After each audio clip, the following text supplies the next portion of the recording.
আসসালামু আলাইকুম। আমরা এখন আছি ক্যান্টন টাওয়ারের 108 তলায়। আমরা যখন উঠছিলাম খুবই ফাস্ট লিফট, নদীর পাশেই এই ক্যান্টন টাওয়ার, পাশ দিয়ে নিচ দিয়ে রিভার শিপ যাচ্ছে, আমরা দেখতে পাচ্ছি রিভার ক্রুজ হচ্ছে নিচে। বিশাল টাওয়ার, ক্যান্টন টাওয়ার।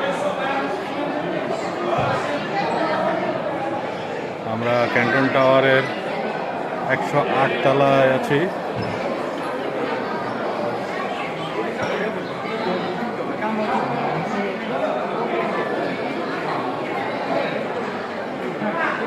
অনেক ক্রাউড।